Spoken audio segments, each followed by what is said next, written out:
This is Moments with Mary, and today my guest is Johnny Loreti, who is now the president of the town council. How are you doing, Johnny? Doing well, Mary. How are you? Good. So I think the first thing we should do is have overrides on everyone. So we have some meetings coming up. One's Monday, June 2nd from 5 to 7 at the library. One's Friday, June 6th, 10 to, it starts at 10 a.m. at the senior center. And the other one's Tuesday, June 10th from 6 to 8 at the high school in the lecture hall. So do you know who's going to be there? My understanding is that the town manager will be there. I believe the finance director will be there, be able to answer some questions of some residents and being able to provide some more information. By the way, the website is very informative. There's a Q&A section there as well, so people could go to there. But this is a good opportunity to meet in person, to ask some questions directly.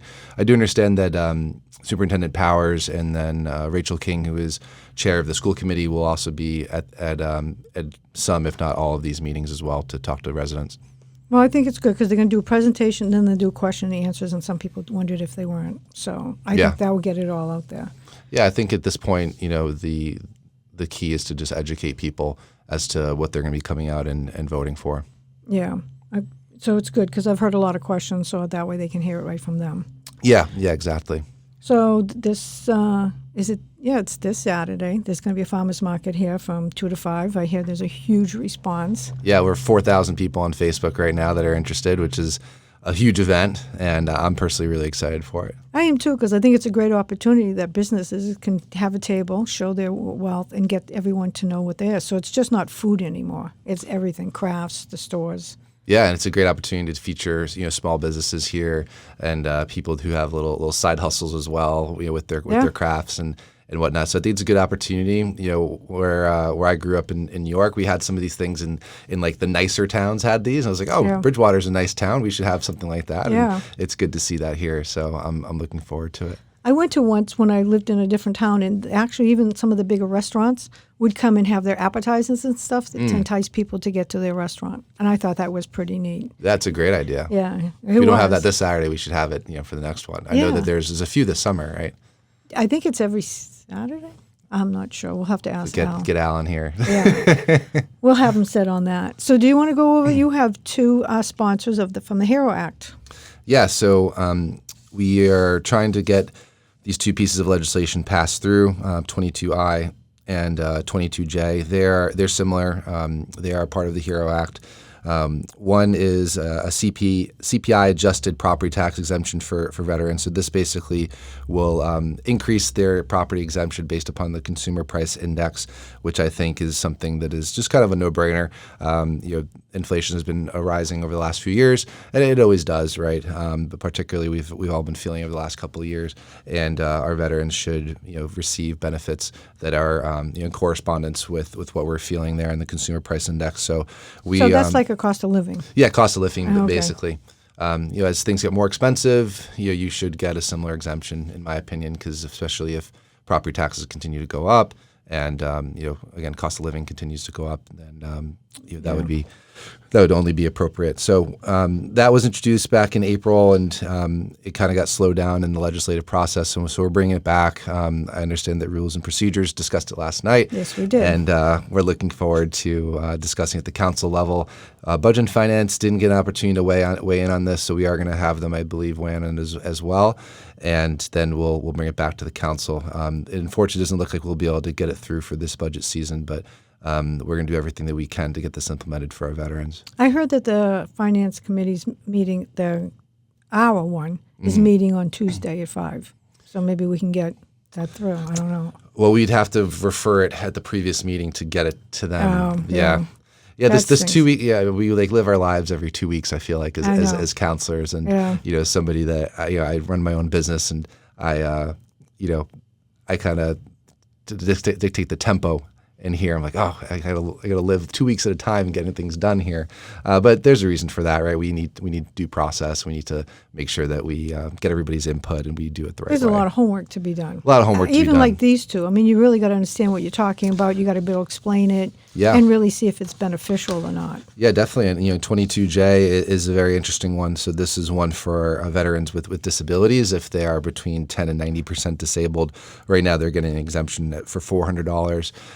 This this new clause would potentially increase it. If we decide to do 100%, it would double it. It would go from 400 to 800. For veterans that are 100% disabled, they're currently getting $1,000.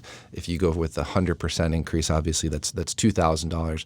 So as I kind of presented it to the council, I suggested 50%, hoping that we'll be able to get it through for this year. But again, it's looking like we're going to run out of time. So the good news is that when we bring this back to the council, we can have a discussion of maybe we do want to go for 100% for. It's crazy to think that this is going to be for FY27, but you got to be proactive, right, in our jobs, and I think that's something that I want to bring with you, side by side, is being proactive and thinking about, it's May, about to be June, when we're already thinking about next budget cycle, getting in these tax exemptions, because if we could get that 100% baked in for our veterans, we'd have to make that part of the budget process when we start working with Justin, later this year in January as he prepares his budget for FY27. I know. So, well, at the council's finance and budget, Paul Murphy, we discussed that we would sit down with the audits when they started the audits. Mm-hmm. So the budget season would start with us, the audits, and then we'd go forward. So we could actually sit down and go through it and see it all. And we thought that would help us a lot. Yeah, definitely. And we prepare a budget resolution at the end of the year, usually like November, December. Yep. So it'd be great to work with you and Paul. On that budget and finance committee, not then, but even now, having those discussions as to what we want to see for next year. Yeah, because I believe the audits in October, beginning of November, so it would start before us, so we'd get a good idea. Yeah, and I think that would be there. I mean, some people may think that's a lot, but Scott Pitta, he's the chief of staff office of the veteran advocate. So he brought that up to both of us. He sent that how much the veterans bring into revenue into our community, and how they're beneficial. So some people will say, we're giving exempts, but the state gives back money. I think it's for every $1 that we spend on a veterans, we get $7 back on certain things. Yeah, I'm not sure how the math works out there. So perhaps we have Scott do a little presentation, or perhaps in concert with Greg Martin can have a presentation as to how that works, because there are other tax exemptions that are out there for seniors, and so if you're elderly and a veteran, depending upon your situation, it may actually be better to go with the senior exemption versus one of these. So it's good to be in the financial position now as a town that we could offer these exemptions, because they previously didn't exist. And but we also need to make sure we're doing the education as to steering residents as to this exemption is what you should really go for versus this exemption, so that they can maximize their benefit, because there are some exemptions that the state fully reimburses us for. These 22I and 22J, the burden would kind of fall upon us. Yeah. There's some reimbursements, so it'd be great to talk to them about how that would work. I'd like to have them just do a presentation, because the stuff that I was looking at, it just shows that when veterans live in your town, because a lot of them work and stuff like that, so they add a lot to our towns, and they usually the ones that volunteer a lot in our town still. Yeah, absolutely. So I would love to have Scott there. So the other one that we have is the POW MIA flag. So at the rules and procedures, we have to amend this because this is all wrong at the beginning, but it's just so that the POW and the MIA flag will continuously be flown under the American flag. So I know that's been a little bit of a problem, but like I was telling rules and procedures, World War I, World War II, Korean, and Vietnam were all wars that were drafted. So, I mean, they drafted everyone, even teenagers. So it didn't matter what nationality, what you were, or what. So, I mean, we still have like 82,000 service members that are still missing, unaccounted for. So I think it's important that we keep that flag up there until all the Americans come home. Yeah. So I'm hoping to bring that one through. Yeah, it'd be great to get that back on the agenda and know that you've been pushing for that for a while, and it's good to see that come back to the council. Yeah, I had gone to a veterans meeting, and they brought it up, and I said I'd definitely jump on that, because my father's youngest brother was a POW, so it's nice to see the flags up there and remind it, because you know what the families go through. Yeah, absolutely. So this one's yours. This is you and Paul. Do you want to look at that one? There's the TIF It's ad hoc. Yeah, the ad hoc one. Mm-hmm. That's a big one. Yeah, it is. And, we initially were trying to push this through because we thought we had already identified this area as an area of I believe it's called economic opportunity. However, we had that wrong. So we're going back to the drawing board, and first we're going to establish an ad hoc committee, or potentially establish one if it's the will of the council to do so, and then we would want to establish this particular area in Broad Street as a TIF district. Whether that be just those parcels or a few other parcels, that's going to be up to whoever's on that committee, and then we would hopefully eventually present that TIF agreement to the developers of what is known as the Friendlies project, because we've looked at the numbers and we've looked at the renderings. It's an incredible project, and we'd love to see it through. And I personally would like to see the town make that investment in having this TIF agreement, so that we could see a beautiful project which is going to pay in dividends in the amount of money that we're actually not investing, because it doesn't cost us anything. Yeah. Just a tax. Well, we have to discuss about the taxes and stuff like that and how many years. Yeah. That's for sure. So there's a lot of ways that we could carve it up. And, when I initially introduced this with Paul, we had an ad hoc of three council members, and I'd be interested into discussing, opening that up to maybe, 4 or 5 members, bringing in other experts, maybe somebody from finance, maybe somebody from, city planning, just to help guide the council, because we could use some of that expertise, I think. So, it'll be a good conversation at the meeting. So the town manager will appoint the committee members, right? Because it's an ad hoc, and the other one hasn't gone through to where we changed. The president does it. Yeah, the town manager will make those appointments. Okay. Mm-hmm. So the thing, I was watching the planning board, because he has that lot that's separate from the restaurant. Yeah, I think it was the old bowling alley. Yeah. So the thing is, I think he's putting a dumpster kind of on that land. So I don't know if that brings it into the TIF. So are you doing like the whole block, or are you just going to do such areas? Because everybody in that area would be qualified to get a TIF? Yeah, so it depends on what we finalize the area as. The ad hoc is going to basically make a recommendation to the council, and the council will choose to adopt that district if we so choose to. So yeah, it'd be up to that kind of ad hoc committee to give us their findings as to what they think that area should be.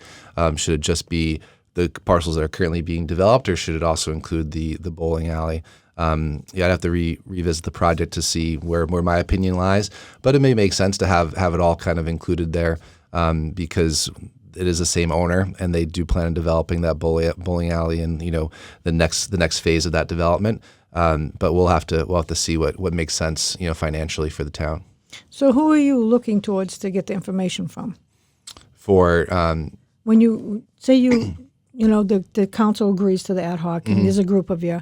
So what are you guys going to go to learn about the TIF, the requirements? Because, I was surprised when I was asking questions, like he didn't know that Massachusetts in a TIF, Massachusetts state law says that the state or the town can give the district an eminent domain. Mm-hmm. So, who are you going to go to look into that? Because I only started looking into that, but it goes in pretty deep. Yeah, I haven't looked into eminent domain yet. Okay. That's not something I've looked into yet. So probably be a question for town attorney and maybe somebody from CED to kind of figure out what that would entail, if it would be something that we'd want to look into. Yeah. So plus you have to look into see how he's going to finance it, bonds and stuff. Mm-hmm. But I did say that you're going to look at his finances. Yep. Mm-hmm. So it says maybe applicable. I think once they become a district, I don't know if you can look at their finances anymore afterwards. That I'm not sure. When I started digging into it, you can go down deep. So maybe you can get information from state, or like Rep. Gallagher can help a little bit. Yeah, and this will eventually go to the state once we have that all. They have to approve it. Hashed out. They do have to approve it. Yeah. So there's a lot of work to it, which makes me surprised that how did the developer get that far without someone saying, "Hey, this is not a TIF district." The confusion was we believed that it was already eligible for a TIF, yeah. And there was a little miscommunication, it seems like, because we thought we were ready to go, that it was already set up, but that was not the case. Yeah. So here we are, doing it the way that it needs to be done now. Yeah. And I'm looking forward to it being done, the right way, because I think that it is something that the town will really appreciate, once it's done, and once it's bringing vibrance and community. I'm almost glad that that they didn't have it, so that way the committee can really dig in and see it and really understand the TIF before we go forward, rather than just saying, oh yeah, we can do a TIF and just go forward. This way we'll be it makes knowledge. sense to have people really looking into it. Yeah. But at the end of the day, it's really just an investment. Are we willing to take a little bit less for property taxes for a certain amount of time? And what we're going to get in return is an incredible piece of property that's going to bring a lot of economic development to the town, a lot of jobs, and a beautiful kind of piece of building. As you kind of come in up Broad Street, it's going to look way better than it does now, and I think that it would be kind of a domino effect for other developers to come in and develop their project as well. No, I've been watching it because he's going forward with the planning and all that. Mm-hmm. With the TIF, the only thing I thought he might have problems with the state is you have to have so many new jobs. Mm-hmm. You know what I mean? And it has to be so much full time. Yeah. That might be the stickler. He might have to add something else to it. Yeah, well, But- I'm not sure how they're going to do their calculations, but they do have a number of commercial units that are going to be there, and based upon how large those units are and their uses, we could assume that we're going to create a certain number of jobs from those commercial units. And then the people that are going to work in the building themselves, people who are going to be there to maintain. I don't know if they're going to have a full-time leasing office or something like that, but between the actual runnings of the building themselves and then the businesses that are going to be in there'll be a number of jobs, I think, that are going to be created. And then obviously, all of the work that's going to be put into the actual construction of the building, but for long-term jobs, what we're talking about here. So. Yeah, and we'll encourage them to hire from within the town. Yeah. Because, he's going to have a gym, so you have some to clean that up. He doesn't have a pool, right? I don't think that there's a pool. Yeah. But you need the basic, like cleaning the hallway and stuff like that. Yeah. The landscaping. Mm-hmm. So hopefully just, since you'll be on the thing, you can encourage them to Yeah. look at the town first. Absolutely. You always want to hire people that live in the town to hopefully contribute to the town and its projects. Yeah. And plus we've got the college where there's a lot of kids. Oh yeah.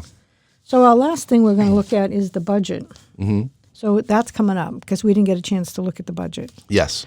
So how do you feel about the budget? Yeah, I think that the budget for this year, I think that it looks good. I think that it's a fiscally conservative budget. I know that it was a challenging season considering all the things that are kind of in front of us right now in regard to spending. So for me personally, I think that I'm in favor of it. Generally speaking, obviously we go line by line and be here for a while. If there's one comment that I had to make, it would be that I wouldn't want there to be money allocated towards the assistant town manager at this time, because we do have a new town manager coming in, and the money's there, the money's going to be there, the money's going to be allocated, and it's totally up to him to hire. But I would hopefully, I would hope that he would kind of wait until there's really a need to bring somebody in as an assistant town manager. I think that there's a lot of great resources in that office right now, and with how our budget is right now, I would like to see that kind of being held off on for now. So that's my one thing there is that would be it. I think I understand that completely. The one thing I like to see, like right now, they don't have an executive secretary. Mm-hmm. And I know secretaries get a lot, but it would be nice to have someone like a beginner come in so we could pay them less and let them learn and all that. Because usually an executive secretary, is for corporate, it's very demanding and stuff like that. So maybe we could start with someone that's, doesn't start at like $96,000. Yeah, well, or maybe that person instead of an assistant town manager, right? Because if you start taking a job that may have started as an assistant, to the town manager that then became something else. And now as an assistant town manager, right, these positions, they tend to evolve. And before you know it, you become a little bit heavy on the administrative side of things. And you look at your budget and you're like, how are we spending so much money here? So I think that Justin's a really strong candidate, and I believe in him. Not that I'm using that as a way to kind of pump him up to save money, but I think that he's more than capable of doing the job. And we haven't had an assistant town manager functioning here for a while, and I think that things are going really well. So that would be my one concern on the budget. Yeah, because Mrs. Robinson had department heads step up when she had to go away. Yeah. So I like the budget. I started looking back at when Laurie was talking. I mean, when they were talking about the assessment and all that, like the levy limit. Mm-hmm. So she was talking that the levy limit, the formula is you take the prior year and you add 2.5%, plus you have to add new growth in the overrides. Yep. So that's going to be a little bit tough this year because, I mean, we got, sometimes they say that new growth is just if you add a garage to it or you fix up something else. And now we have those little, I don't think anybody has had those ADUs yet. ADUs yet. Yeah. No, and they have to be added, and then your home needs to be reassessed and then added. So when just to speak personally, so we bought our home, and then when my home was previously assessed, the previous homeowner didn't have a detached garage, and then my home got reassessed, and there was the garage there, and then I got quite a large increase that I wasn't prepared for. So I think that the folks that do have those ADUs, there will obviously be an increased assessment, which will be good to the town, right? Because they are going to have somewhat of a strain on our resources, right? And they are going to be hooked up to water and sewer, assuming that they are tested and they pass. But that's a way that the town can benefit from having the ADUs, is we get a little bit of additional tax income. But the residents, they get to benefit because, they're now saving, money by having, an in-law or somebody staying with them, and it's only going to be a nominal increase in their taxes. Yeah, and it makes now the new development, once he starts that, it's going to bring up the value of all the places around him too. Yeah. So then you get taxes on that. Yeah, exactly. So I know that not even talking about taxes, but just on the linkage fees and the building permits, I know that when the Friendly project begins, I think we're looking at $700,000 or $800,000 off the bat, and so we could expect that this summer, which will be great. That coming down into our budget for sure. So did I hear correctly that Mr. Woolley's we're putting it on hold, the Rotary and all that for right now, right? Yeah, he presented last week, and he said that these, speaking specifically to the Rotary, he wanted to kind of slow that piece down and then look into taking the funds that were allocated towards that, which I think is about $500,000, and then investing in sidewalk improvement and then signalization, and I think that's a good place to start. When you look at the Common, it's beautiful. We've got some good businesses down there, but it is really not walkable. No. Traffic was closed down during the parade on Monday, and you're walking through. I'm like, man, if this was just a little bit more calm and a little bit easier to navigate, you would have a lot more people shopping. It's funny because I hung back a little bit for I don't know what reason, we're chatting and stuff. So the chief was there. So I said to the police chief, has anyone ever asked you about the traffic? Because, who knows more about the traffic center than the police officers? And he's like, no. So I started asking him questions. So I kind of want to get that where you gave me the chair of the violation downtown. I kind of want to get that going, and maybe we can talk about that and bring some of the ideas that, as seen through his eyes, how we could help and maybe change the Rotary and stuff. Because we definitely got to change that parking behind that Lucky Star.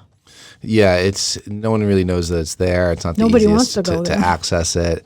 Yeah, it's great. We have got a municipal parking lot, but it's not being utilized. It's choppy back there because I finally took a walk back there. Just because some residents kept asking me about it, so I took a walk, and really shouldn't even be metered because you can park around the outside and you're not getting metered, but just in the inside. Yeah.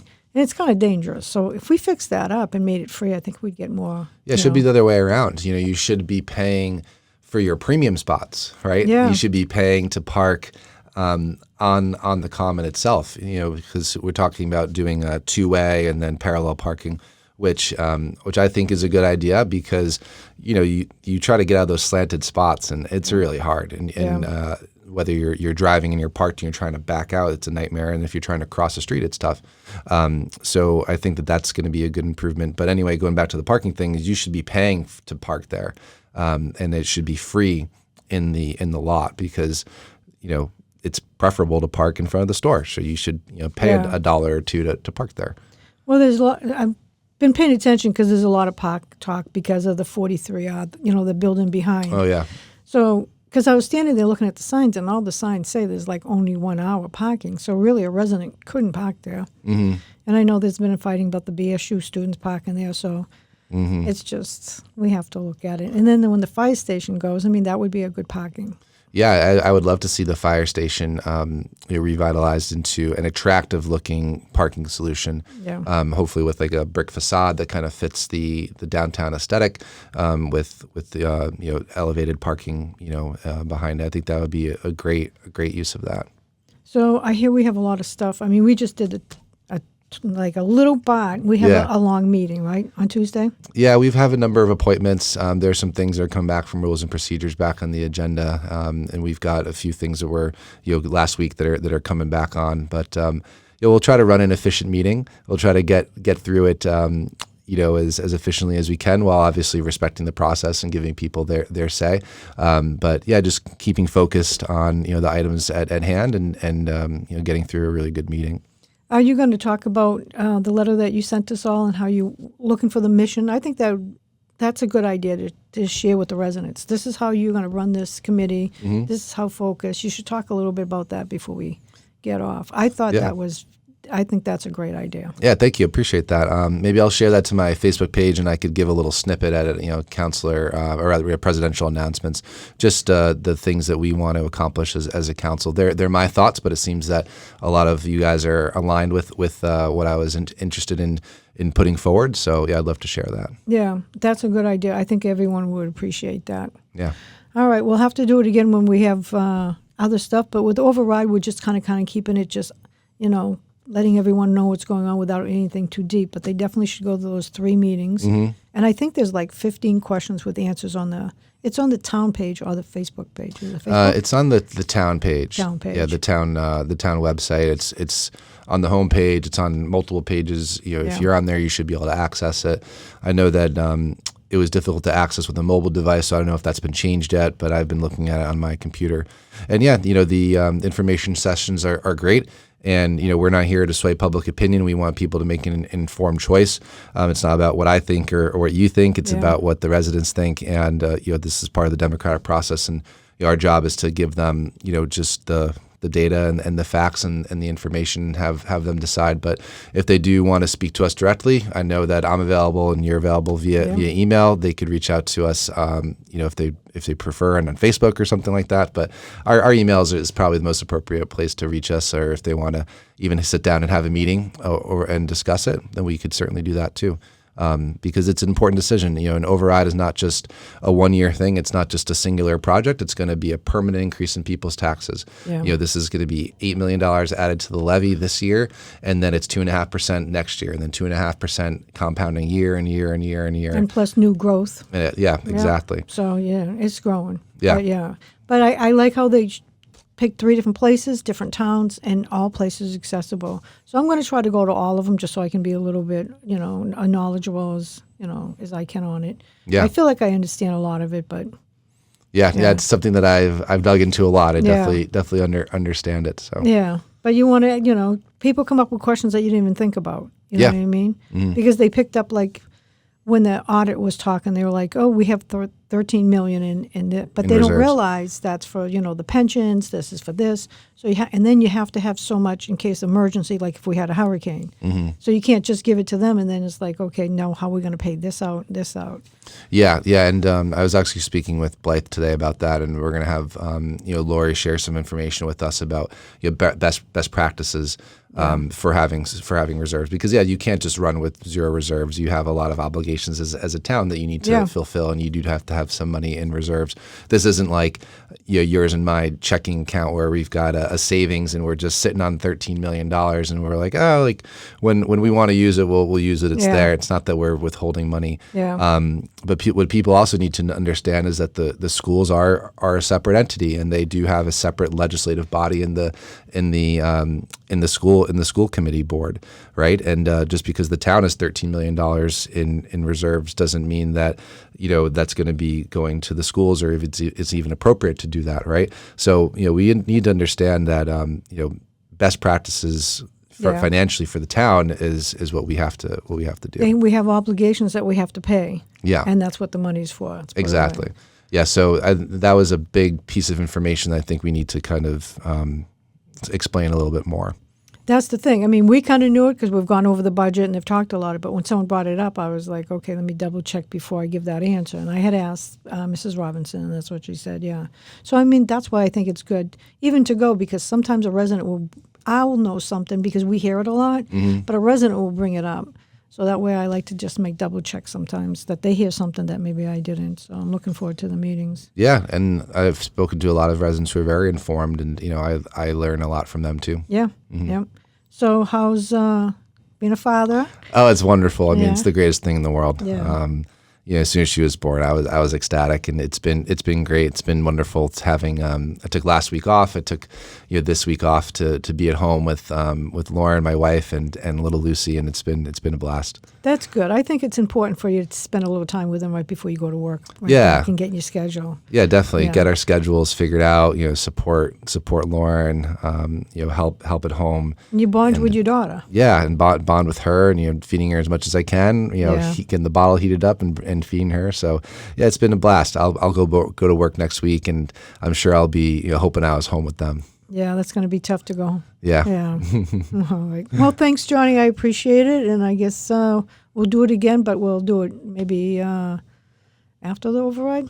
Yeah. See what the result is. Yeah. If it passes, there'll be a certain path forward, and if it fails, then it's going to be a very different path forward, and those will be two very different conversations. Yeah, because I think what we have on the agenda is going to be going from week to week or month to month, whatever we have. Because July and August we only meet once. I think so. Yeah, during the summertime. So I think June's pretty much taken up with the override, the budget, and these things. So we'll just have to maybe pop in on July and catch up with everybody and let them know what's going on. Yeah, sometime after that June 17th meeting. Okay. Yeah, sometime between that one and the July one. Yeah. Yeah, the override's on the 21st, so sometime last week of June or first week of July, something like that. Yeah, that's what I thought, because I mean there's enough going on right now. Yeah. All right. Well, thank you very much for coming. I appreciate it. Thank you. All It's a pleasure.